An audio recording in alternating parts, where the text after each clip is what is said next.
Vous êtes bien à l'écoute de Radio Courtoisie dans le libre journal de chrétienté dirigé depuis notre studio virtuel par l'abbé Guillaume de Tanoirne. Monsieur l'abbé. Merci Benoît. Et nous arrivons à la dernière partie de ce libre journal qui est consacrée à la polémique autour du pape et à la crise de l'autorité dans l'Église avec Maxence Écart, qu'un certain nombre d'entre vous connaissent certainement, qui a d'abord marqué le public par un livre important sur la démocratie, qui a connu plusieurs éditions, qui a été qui est une référence sur le sujet. Mais vous avez, cher Maxence Écart, vous avez quitté un peu la philosophie politique, quoique pas totalement, avec un deuxième livre qui est paru chez Pierre-Guillaume de Roux. Nous avons évoqué Pierre-Guillaume de Roux, sa mort récente tout à l'heure avec Alain de Benoît, je n'y reviendrai pas. Pierre-Guillaume de Roux qui était éditeur par vocation, qui donnait vie à des livres, a été sensible à mes recherches. Votre recherche sur la légitimité des papes de Vatican II et sur la crise de l'autorité dans l'Église que cela produisait. Oui, donc il a publié votre livre qui a vu son tirage épuisé. Je crois que votre livre a fait sensation un peu dans tous les pays du monde, si j'ai bien compris. Non pas un public très large, c'est vrai, mais un public de spécialistes dans le monde entier a commandé, lu votre ouvrage et l'a critiqué, ce qui donne lieu au livre suivant que vous venez de publier, absolument, livre de controverse autour de ce livre consacré à la crise de l'autorité dans l'Église. Autour de cette question, les papes de Vatican II sont-ils légitimes? Il y a des gens qui vous ont répondu et vous avez répondu à leurs réponses. Et vous produisez, avec cette controverse, un petit livre de 180 pages, très, très bien édité, qui reprend et référence précisément chacun des protagonistes du débat que vous avez institué. Alors moi, je suis très fier de pouvoir me dire l'un des protagonistes de ce débat, puisque dans Mon Dévi, nous avions publié un débat sur absolument. Le pape ou pas pape. Et nous avions, enfin, on va reprendre un peu ce débat, je pense, tout à l'heure. Vous avez aussi Cyril Douneau dans la revue Thomiste qui vous avait donné la réponse. Absolument. Et je crois que vous répondez à Cyril Douneau assez vertement d'ailleurs, alors que c'est une autorité juridique, Cyril Douneau. Il y avait Philippe Ménard dans Politique Magazine, il y avait Présent qui a aussi commis un article que vous reprenez, un article de Jacques Brey, c'est ça. Et puis il y avait Dominicus qui m'a contredit à la fois dans Lecture et Tradition et dans Le sel de la terre. Hein. Dominicus est un pseudonyme. Voilà, vous mettez la polémique de Lecture et Tradition en tête, sans doute parce que chronologiquement elle est antérieure. Oui, c'est ça. J'ai mis les polémiques par ordre chronologique et je pense que ce petit ouvrage, donc pour les auditeurs que je salue, qui voudraient se le procurer, il est édité chez un petit éditeur qui s'appelle XB Éditeur, c'est pour Xavier Barge, et on trouve ça sur le site Collectif Saint-Robert-Bellarmin, et c'est intitulé Controverse, et ça vaut 14 €, donc vous voyez, c'est un petit ouvrage. Mais je pense que... Très bien édité d'ailleurs. Hein, oui, c'est magnifique. Hein, Xavier Barge fait un travail magnifique sur du très beau papier. Très précis, oui. Et c'est très précis, c'est un très bon éditeur. Et je pense effectivement que ça peut intéresser le public d'avoir la somme des articles qui ont cherché à contredire mon livre sur la crise de l'autorité dans l'Église et les réponses que j'ai faites, parce que le livre d'origine est un livre de théologie et d'histoire, mais qui est bien sûr technique.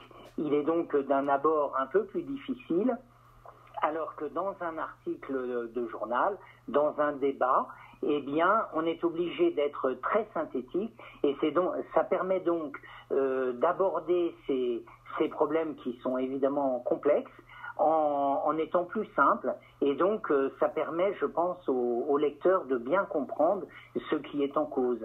Et donc il y avait matière à faire un petit livre en lui-même, mais que... Et alors on est dans une époque qui a peur de tout, qui a peur du désaccord, qui a peur du choc, qui a peur du scandale, et je crois que dans cette époque, vous faites figure de Don Quichotte un peu avec cette publication, mais de Don Quichotte au bon sens du terme.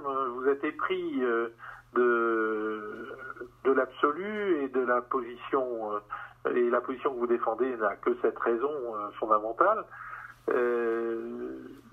Donc vous, contrairement à d'autres qui peuvent cultiver cette idée par devers eux sans la rendre publique, vous n'hésitez pas à la rendre publique sans toutefois en faire non plus un dogme de foi.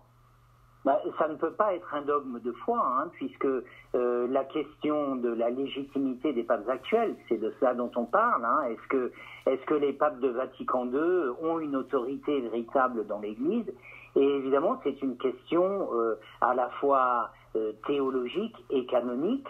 Or, par définition, il faut une autorité pour trancher cette question-là. Donc, ça ne peut pas être un dogme. On ne peut être que dans le domaine de l'opinion, même si on peut avoir, et c'est mon cas, moi je suis très convaincu que les papes de Vatican II ne sont pas légitimes, et je cherche à le montrer, et j'ai répondu à toutes les objections qui m'ont été faites, et qui sont des objections techniques, des objections théologiques, des objections historiques, des objections canoniques, mais je pense qu'on peut apporter des réponses, et on peut atteindre une forme de certitude théologique, si vous voulez. Hein. Maintenant, je n'ai aucune autorité pour ma part, je suis simplement un philosophe et un théologien qui réfléchit, qui essaie de comprendre, et donc, loin de moi de vouloir... Mais vous savez, un philosophe et un théologien qui réfléchit, c'est déjà beaucoup. Parce qu'il y a tant de théologiens et tant de philosophes qui ne réfléchissent pas, mais se contentent d'un filet d'eau tiède où l'eau chaude et l'eau froide sont soigneusement dosées pour ne faire de mal à personne. Vous avez ce courage de la réflexion, et un courage qui n'est pas exclusif des autres, fanatiques. Non, mais je pense que, comme le disait saint Augustin, on cherche la vérité, mais ça n'exclut pas la charité. Moi, vous avez dit que dans mon petit ouvrage, je répondais de façon un peu verte à Cyril Douno. De fait, il ne m'avait pas ménagé, et je n'ai pas attaqué sa personne, car j'ai en réalité beaucoup d'estime pour Cyril Douno, qui est lui-même un chrétien engagé et courageux. Mais je pense que je me devais de défendre des positions qu'il attaquait, de mon point de vue, maladroitement. Et pour l'anecdote, je pense que je peux le révéler à l'antenne, puisque ça... Je dis juste que j'ai été frappé par votre titre, Cyril Douno sur le sédévacantisme, entre suffisance et légèreté, qui répond à l'article de l'Arbutomie, les problèmes de méthode du sédévacantisme. Voilà, c'est ça. Parce qu'en fait, Cyril Douno, dans son article, me prend de haut en disant qu'il y a des problèmes de méthode. Alors c'est très habile de sa part, vous voyez, puisqu'il dit la démonstration théologique de Maxence Écart pour montrer que les papes ne sont pas légitimes, ne sont pas papes, est en fait, je n'entre pas dans le fond du raisonnement, dit-il, je vais vous parler de sa méthode. Et il dit, la méthode est mauvaise, et il décline un grand nombre de défauts qu'aurait mon raisonnement. Alors, évidemment, c'est très habile parce que ça lui évite de répondre sur le fond de mon raisonnement. Et ensuite, alors que moi-même, je ne suis pas universitaire, je ne suis pas enseignant, et que lui est enseignant, eh bien, il me reprend comme un de ces petits jeunes étudiants en disant « vous vous êtes trompé dans la mécanique du raisonnement ». Dans la méthode, oui. Dans la méthode. C'est digne d'un bon professeur, finalement. C'est digne d'un bon professeur. Et donc, mais d'un bon professeur qui n'a de rapport qu'avec des étudiants qui lui sont, évidemment, par définition, inférieurs. Voilà, donc je comprends que vous ayez pris... Non, mais j'ai pas pris le mort aux dents, j'ai simplement répondu sur chacune de ces critiques en montrant qu'il n'y avait aucune erreur de méthode, parce qu'en fait, il masquait des critiques de la méthode, en fait c'était des critiques sur le fond, bien évidemment, et j'ai répondu à toute chose, et je lui ai dit qu'il était suffisant, parce que la manière dont il attaquait mon écrit était par le haut, si vous voulez. Et j'ai dit qu'il était léger, car je pense qu'il l'est, parce que précisément les critiques qu'il me porte sont très mal fondées, y compris en droit canonique. Et je le lui ai montré. Et je pense que ça l'a un peu surpris. Il ne s'attendait pas à ma réponse. Nous nous sommes vus. Nous avons dîné ensemble très agréablement. Nous avons pu échanger. Et je regrette simplement que la revue Thomis, qui est théoriquement une revue de qualité, eh bien, ait refusé de publier mon texte en réponse, alors que je crois avoir répondu à toutes les critiques qui m'étaient faites. Mais votre texte a été abondamment lu sur Internet, je crois. Alors, mon texte, j'ai fait ce que font les chercheurs de la guérilla intellectuelle, c'est-à-dire que je l'ai mis sur Internet, sur un site universitaire qui s'appelle academia.edu, et j'ai été extrêmement surpris, puisque mon texte est lu par des universitaires du monde entier, aux États-Unis, au Brésil, en Asie, et évidemment au Vatican. Et bien sûr, moi si je vous reçois, moi je comprends très bien ces lecteurs nombreux. Si je vous reçois, c'est pas que je sois cédévacantiste, je ne le suis pas. Et j'ai toujours été un adversaire du cédévacantisme, mais je crois que certaines attitudes de pape, je parle de façon indéterminée, posent de plus en plus de questions au vulgum pecus, au simple assistant à tout ça, au simple chrétien. Mais vous avez... Mais que devient Rome, Que se passe-t-il ? Mais ça, c'est... quiconque a la foi chrétienne, quiconque a étudié cette foi, a reçu le catéchisme, ne peut qu'être, comme on dit aujourd'hui, très déstabilisé. On en parlait de la visite de François en Irak, de ses rencontres avec les musulmans. Enfin, on ne compte plus les écrits et les actes qui sont posés et qui contredisent la foi catholique.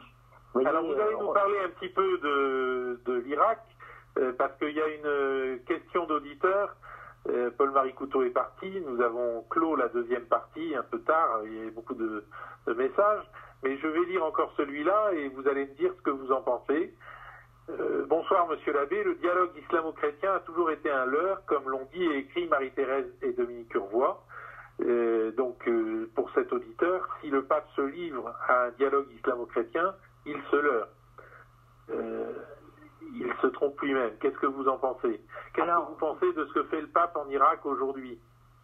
Mais ce que je pense, c'est que la seule réponse à l'islam et à toutes les autres religions, c'est la réponse du Christ à ses interlocuteurs, qui est de dire « Je suis la voie, la vérité et la vie ».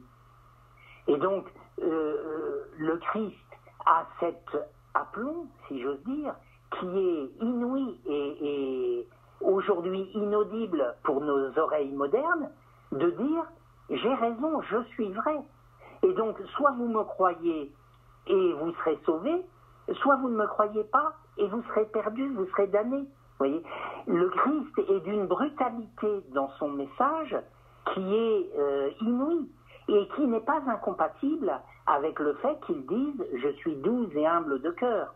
Et donc, alors sur ce point des sauvés et des damnés, je vous renvoie au chapitre 25 de saint Matthieu, où les gens qui sont jugés par le Christ au dernier jour sont surpris du jugement que le Christ porte sur eux. J'avais faim et vous m'avez donné à manger, j'avais soif, vous m'avez donné à boire. Mais quand donc, Seigneur, avais-tu faim et avais-tu soif, et quand donc nous t'avons-nous donné à manger et à boire? Donc je crois que c'est quand même délicat de confisquer le jugement de Dieu dans une parole humaine, alors que dans l'Évangile, il apparaît clairement que ce jugement de Dieu va nous surprendre, et que, Monsieur l'abbé, sommes-nous pour juger, comme dirait le pape François. Je suis tout à fait d'accord avec vous.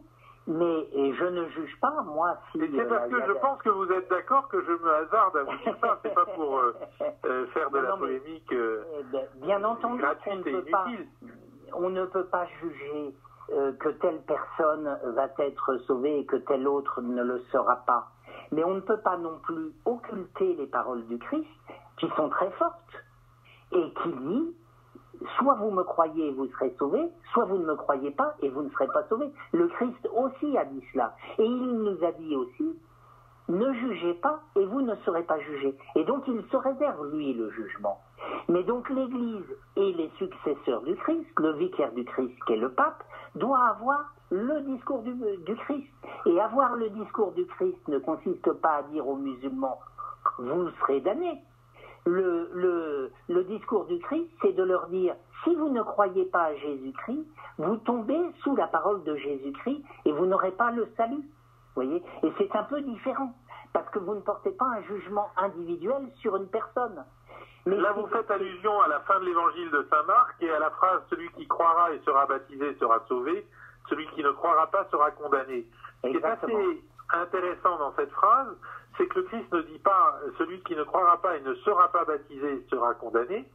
Autrement dit, il n'exclut pas a priori les gens de son royaume pour la seule raison qu'ils n'auraient pas reçu les signes sacramentels de ce royaume, mais il exclut par contre de ce royaume ceux qui ne croient pas, ceux qui n'ouvrent pas leur cœur. Et est-ce qu'on ne peut pas dire que ce qu'a fait le pape François, c'était malgré tout d'essayer d'ouvrir le cœur de ces militaires musulmans? Je ne le crois pas, parce que si l'on reprend ce qu'il a dit à Abu Dhabi, je crois que c'était il y a 2 ans, il n'a pas dit ce que disait le Christ. Il a dit « toutes les religions viennent de Dieu ». Et ça, c'est une hérésie. Et c'est pour ça que je conteste la légitimité de François. Parce que François a un discours distinct de celui du Christ. Et c'est indépendant de la question. Je peux vous citer le texte exact du document sur la fraternité humaine qui a été co-signé par le pape François et Al-Tayeb, le responsable de la mosquée Al-Azhar. La liberté est un droit de toute personne, chacun jouit de la liberté de croyance, de pensée, d'expression et d'action. Le pluralisme et les diversités de religions, de couleurs, de sexe, de race et de langue sont une sage volonté divine par laquelle Dieu a créé les êtres humains. Alors ce qui est évidemment particulièrement inquiétant dans cette phrase, et là je vous rejoindrai, c'est de mettre la diversité de religion sur le même plan que la diversité de sexe ou de race. La diversité de sexe ou de race, c'est une diversité d'enrichissement qui renvoie à la richesse du dessein de Dieu. Pourquoi l'homme et la femme sont 2 mondes aussi différents l'un de l'autre? Tout simplement parce que ils s'enrichissent l'un de l'autre. Or, les religions, c'est pas tout à fait la même chose. On peut pas dire que le Christ a voulu la pluralité des religions et qu'il a voulu cet enrichissement mutuel des religions. Mais c'est même ou alors on ne croit pas au Christ. Alors, l'Ancien Testament est terrible sur les faux dieux. Et l'Ancien Testament, c'est la parole de Dieu comme l'Évangile, n'est-ce pas? Oui, alors moi je serais plus précautionneux vis-à-vis de l'Ancien Testament, La purification ethnique, c'est dans le livre de Josué, c'est très clair. Est-ce qu'on peut imaginer un Dieu qui donne des ordres de purification ethnique, ou un Dieu qui donne l'ordre, comme Moïse, de tuer vos amis parce qu'ils ont participé à la vénération du veau d'or? C'est un fait. C'est un fait. Oui. Ou bien ça veut dire que vous ne croyez pas à la canonicité de ces livres. Mais non, je crois que l'Ancien Testament ne peut être lu qu'à la lumière du Nouveau. Et compris qu'à la lumière du Nouveau. Et que si on lit l'Ancien Testament dans le texte, on a une volonté de Dieu en mouvement, une volonté de Dieu incoative, mais on n'a pas l'idée divine dans l'Ancien Testament. Non, ça je ne crois pas. Enfin, ça c'est encore un autre. C'est un autre débat, question, mais un débat intéressant. Mais dans tous les cas, alors revenons au débat. Revenons au débat de votre livre, de votre dernier livre, petit livre. Qu'est-ce qui vous oppose à Cyril Douno aujourd'hui, puisqu'on avait commencé par lui? En fait, Cyril Douno, il y a deux choses qui m'opposent à lui. C'est essentiellement un argument canonique. Cyril Douno n'admet pas forcément que les papes de Vatican II sont hérétiques, mais il ne l'exclut pas non plus. Mais, dit-il, s'ils sont hérétiques, il faut leur appliquer une procédure prévue par le Code de droit canonique et qui doit les conduire à une déposition. Ah ben voilà, ça s'appelle un cajetanien, ça. Voilà, exactement. Donc c'est essentiellement une critique canonique. C'est la thèse de Cajetan sur le papa deponendus non depositus. Pour les auditeurs, je me permets de traduire. Le pape hérétique doit être déposé. Ça, M. de la Palisse en aurait dit autant. Mais il n'est pas déposé ipso facto parce que cela créerait un plus grand désordre que l'ordre que c'est censé établir.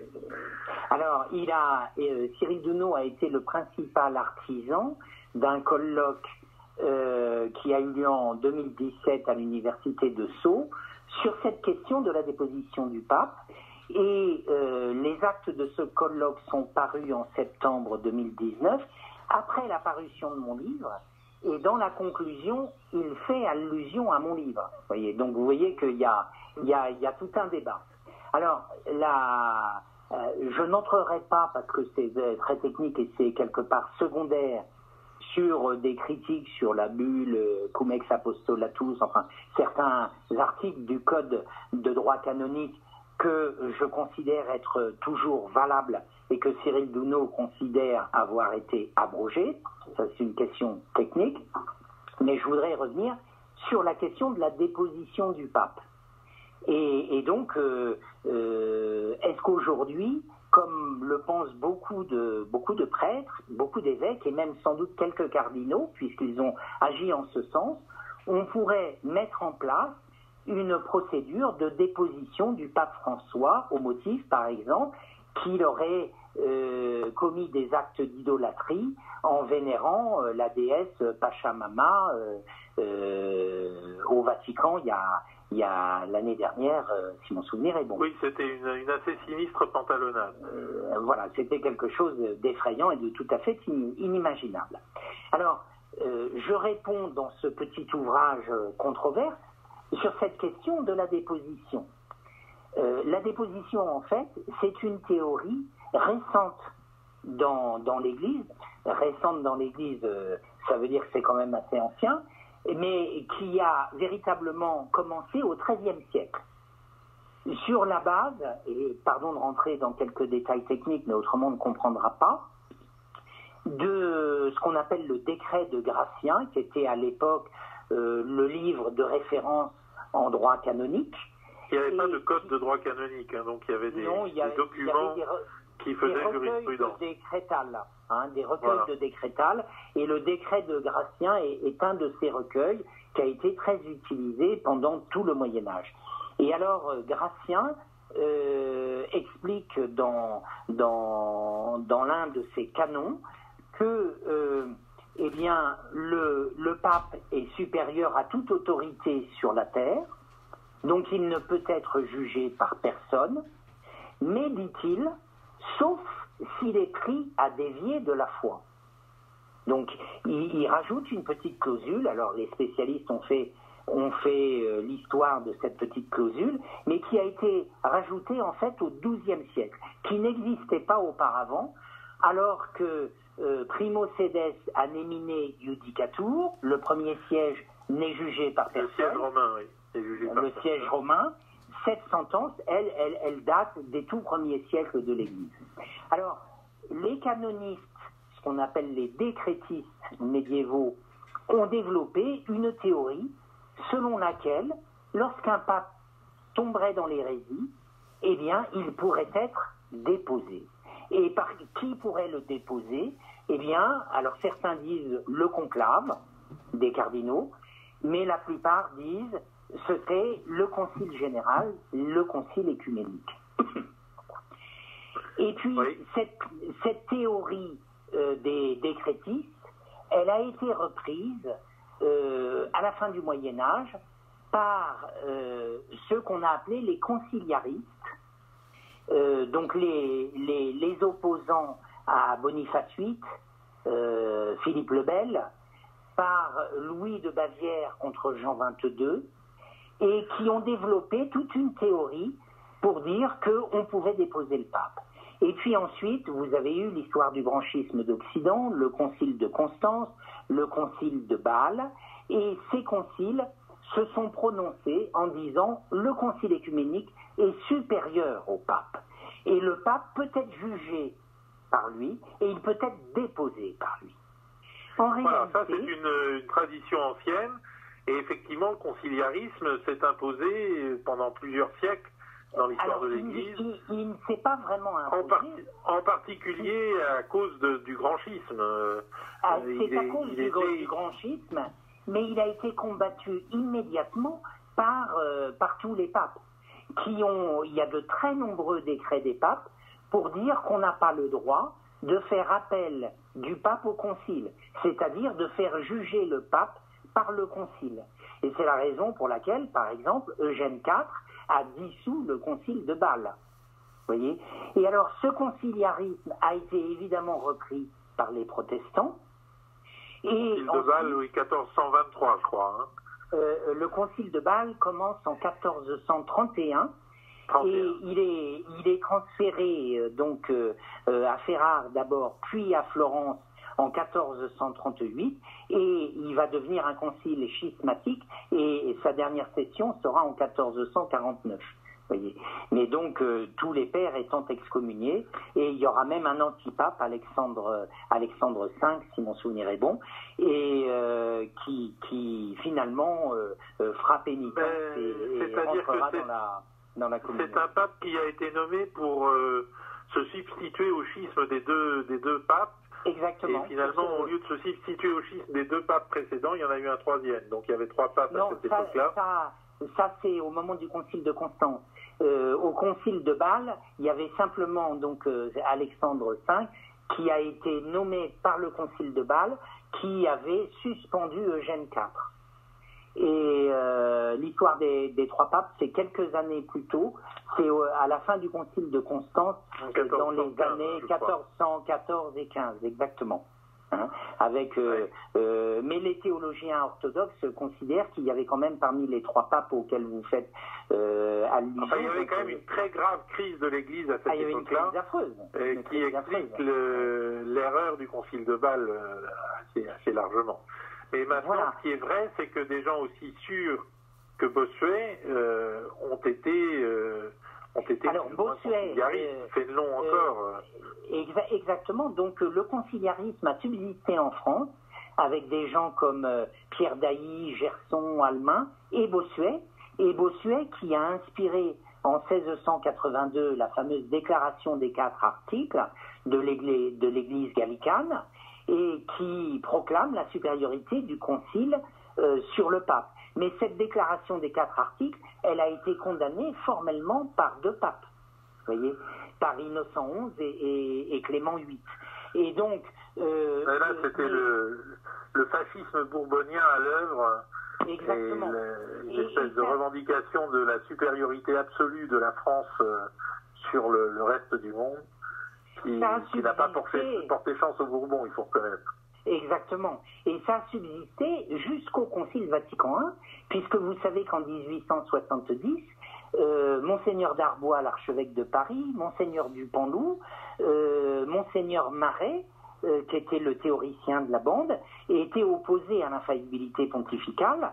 Et Monseigneur Dupanloup, par exemple, a quitté Vatican I pour ne pas assister à la session qui proclamait l'infaillibilité pontificale.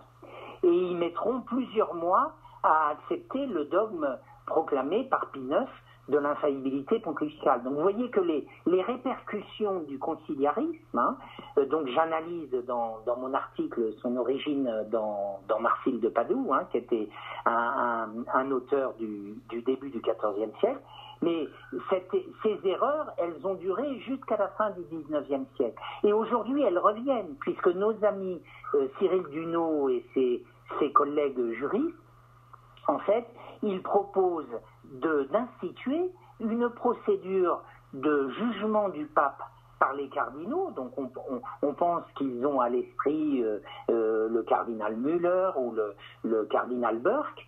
Et donc ils proposent de modifier le code de droit canonique. Oui, mais je crois que là, Maxence, je me permets de rentrer en polémique avec vous. Et on est là pour ça. Cette polémique a eu lieu dans le livre, puisque donc nous avons repris un débat que nous avions eu dans un café du 15e arrondissement d'ailleurs à ce propos.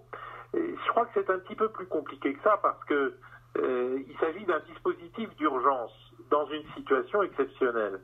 Il n'y a pas plus anticonciliariste que Cajetan. Cajetan est le théoricien du pouvoir pontifical. Au concile, il est le théoricien qui s'est opposé au pseudo-concile de Pise en 1512 et qui a ouvert la deuxième session du concile de la 35 en 1512 aussi. Qui était donc très opposé à quelqu'un dont vous avez parlé tout à l'heure, les auditeurs n'ont peut-être pas identifié, qui s'appelait Jacques Almin, et qui était un Français, un Sorbonnard, tout à fait. Et qui, à la demande de Louis XII, a été mandaté par l'Université de Paris pour réfuter Cajetan, justement. Et Cajetan lui a répondu la même année. Il y a eu des controverses très, très vives. Qui sont conservées et qui sont très intéressantes. Et où Cajetan est avant tout romain. Absolument. Donc si Cajetan le romain dit que pour déposer un pape, il faut une procédure, il faut l'inventer, il faut la créer, je crois que cette intervention de Cajetan, le romain, l'ultramontain de l'époque, n'est pas à rattacher aux protestations conciliaristes du tout, mais à une autre source. Et cette autre source, c'est que le pouvoir pontifical est un pouvoir de droit divin. Un pouvoir qui n'est pas de droit humain. Si c'est un pouvoir donc, de droit divin... une décision humaine ne suffit pas à dire que ce pouvoir n'existe plus. Et bien donc le pape ne peut pas être déposé, puisque par définition, une déposition, c'est une décision humaine. C'est pour ça que Cajetan dit Papa deponendus non depositus, le pape doit être déposé. Et pour cela, il faut convoquer un concile et qu'il n'y ait aucune chance de désunion dans l'Église sur cette décision, parce que ça c'est important aussi. Si ce n'est pas le cas, si on n'a pas la bonne procédure pour déposer le pape, si on n'a pas l'autorité d'un concile, l'autorité de l'Église qui peut seule s'opposer à l'autorité du pape, il vaut mieux ne rien faire et considérer Papa deponendus, le pape doit être déposé, mais il est de fait pape parce que s'il était plus pape, un grand désordre s'en suivrait. Donc c'est un grand pragmatisme, cette position de Cajetan, qui est étonnante pour un ultramontain, et qui, à mon avis, que vous ne viendrez pas à bout simplement en le rapprochant de Jacques Halmin et des conciliaristes qu'il défend. Alors, ça n'est pas ce que je fais. Celui qui répond à Cajetan, c'est Saint-Robert Bellarmin. Et Saint-Robert Bellarmin qui écrit donc 80 ans après Cajetan. Et il fait une réponse très circonstanciée. Parce que Cajetan, la question c'est le pape, s'il est hérétique, théoriquement, il ne fait plus partie de l'Église. Et Cajetan le reconnaît, cela. Mais il fait une distinction subtile. Cajetan, il dit, oui, mais il reste Monsieur de la Palisse le reconnaît. Enfin, je pense que si le pape n'a pas la foi, il n'est pas catholique. Si le pape n'est pas catholique, il ne fait pas partie de l'Église, etc. C'est très important. S'il ne fait pas partie... C'est banal. Si. Mais c'est très banal, mais c'est très fort. Et Cajetan, en fait, ne va pas au bout de ce raisonnement-là. Car s'il ne fait pas partie de l'Église, eh bien, il n'en fait pas partie. Et donc, il n'est plus pape. Ce que dit Cajetan, c'est qu'il dit, oui, mais comme il est baptisé, il reste chrétien secundum quid, en quelque manière. Et donc, il peut avoir une autorité en quelque manière, et donc il faut un concile pour le déposer. Et Saint-Robert Bellarmin dit, c'est un mauvais raisonnement. Pourquoi? Parce qu'il dit, soit on est catholique, soit on n'est pas catholique. Soit on a la foi, soit on ne l'a pas. Si le pape est hérétique, il n'a pas la foi. S'il n'a pas la foi, il ne fait plus. Oui, mais on peut devenir hérétique. On peut avoir été élu pape ayant la foi, et on peut perdre la foi en cours de route. Absolument. Et donc, on peut perdre la foi en cours de route. Donc là, il faut quand même expliquer comment on perd un pouvoir de droit divin. Eh bien, c'est ce que fait... Tout ce que tu auras lié sur la terre sera lié dans les cieux, tout ce que tu auras délié sur la terre sera délié dans les cieux. Comment est-ce que cette promesse faite par le Christ à Pierre et à ses successeurs, brusquement ne tiendrait plus parce que le pape a péché en matière de foi? Alors, ce que répond Vatican I à cette question-là, Vatican I répond d'abord que le pape est infaillible. Qu'est-ce que ça veut dire? Ça veut dire que lorsqu'en tant que pape, il tranche une question concernant la foi ou les mœurs, il ne peut pas se tromper. Donc or, à l'époque où écrivaient Cajetan et Saint-Robert Bellarmin, cette question n'était pas tranchée. Donc beaucoup de gens prétendaient, c'était le cas notamment des conciliaristes, et notamment de Jacques Halmin, que le pape n'était infaillible que lorsqu'il parlait avec le concile œcuménique. Or, ce que Vatican a tranché, c'est qu'il est infaillible quand il parle en tant que pape, ce qui est très différent. Alors me direz-vous, mais quand donc peut-il tomber hérétique? Eh bien, il peut devenir hérétique en tant que personne privée. C'est-à-dire qu'il peut adhérer à des hérésies, mais sans engager son autorité de pape. Et dans ce cas-là, si ça devient connu, il n'est plus dans l'Église, si ça devient manifeste. Et donc tous les théologiens, depuis Vatican I et avant Vatican I, tous les canonistes sont d'accord, même le cardinal Journet, que vous savez, je considère comme pas complètement orthodoxe, mais même le cardinal Journet reconnaît qu'un pape qui, comme personne privée, énoncerait des hérésies, perd son pontificat ipso facto. Voyez, parce que tout simplement, un hérétique ne peut pas être à la tête de la société des croyants. Oui, mais ce raisonnement est trop court, il ne prend pas en compte l'ensemble des données, il ne prend pas en compte ce qu'est un pouvoir de droit divin. L'autre pouvoir de droit divin, c'est le pouvoir des parents sur leurs enfants, par exemple. C'est pas un pouvoir qu'on perd comme ça, un pouvoir de droit divin. C'est pas un pouvoir qu'on perd par un droit humain ou par une déclaration humaine, par une constatation humaine. Donc ça, c'est un vrai problème.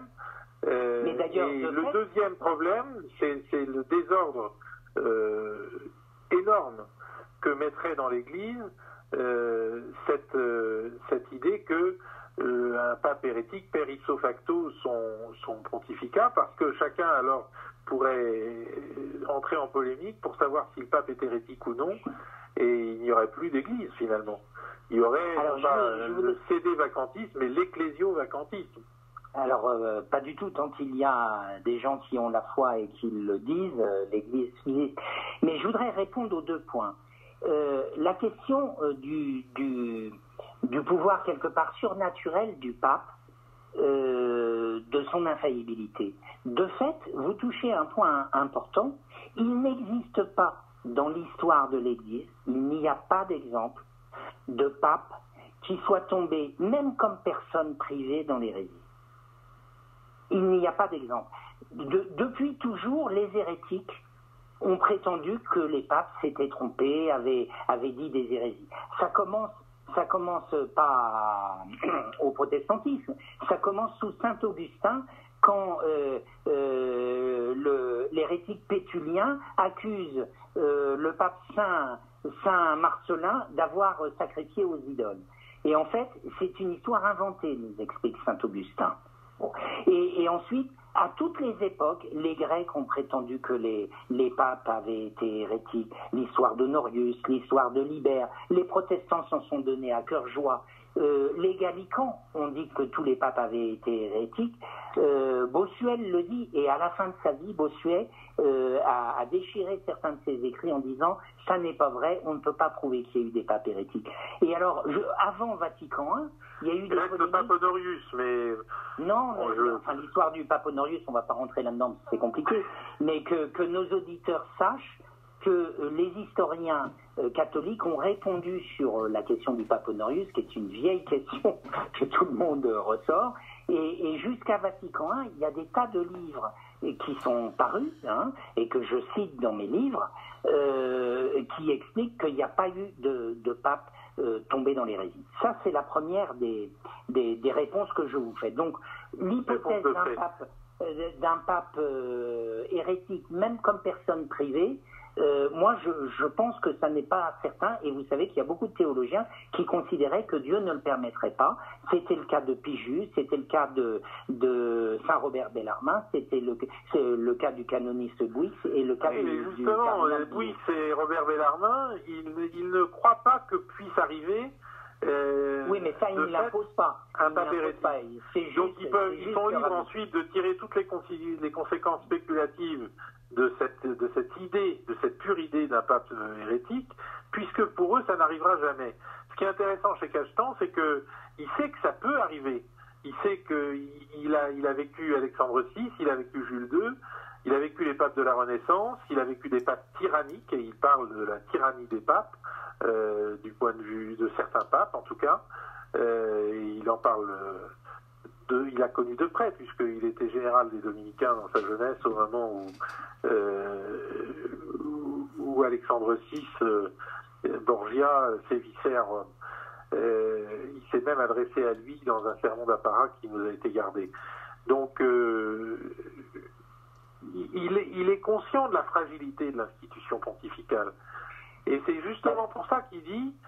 On ne peut pas considérer que le pape hérétique est ipso facto déposé, parce que ce serait un bien plus grand désordre que de convoquer je réponds l'Église, à cette question du désordre. Face au pape. Je réponds à cette question du désordre. Finalement, parce que, ce qui nous sépare, c'est que vous dites, si on déclare que les papes de Vatican II sont illégitimes, l'Église tombe dans le chaos.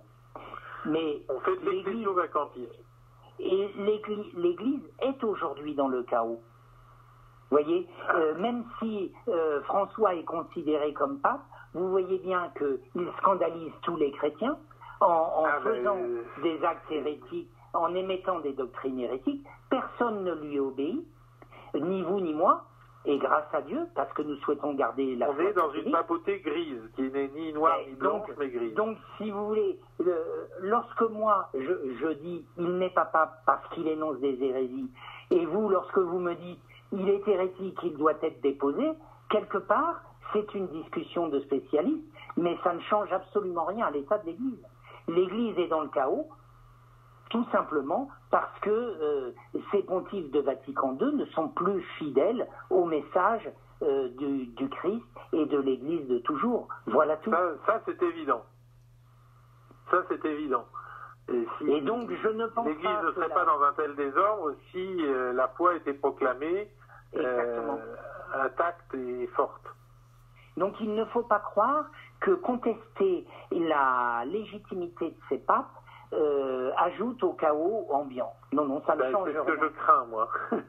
Et on en arrive à une première conclusion pour les auditeurs, auxquels je dis qu'il faut qu'ils aillent se faire une conviction personnelle et qu'ils se procurent votre ouvrage. Donc le grand ouvrage, mais qui est épuisé, La crise de l'autorité dans l'Église. Il y en a encore dans quelques bonnes librairies. Voilà. Où est-ce qu'on peut trouver La crise de l'autorité dans l'Église? Peut-être que ça intéresse nos auditeurs. Il doit y en avoir encore à Chiré quelques-uns, et puis aux éditions Saint-Rémy, et sur le site de Controverse. Librairie Duquesne, 27 avenue Duquesne. On peut sans doute se procurer quelques exemplaires de ce restant tirage de ce livre de Maxence Écart, La crise de l'autorité dans l'Église. Voilà.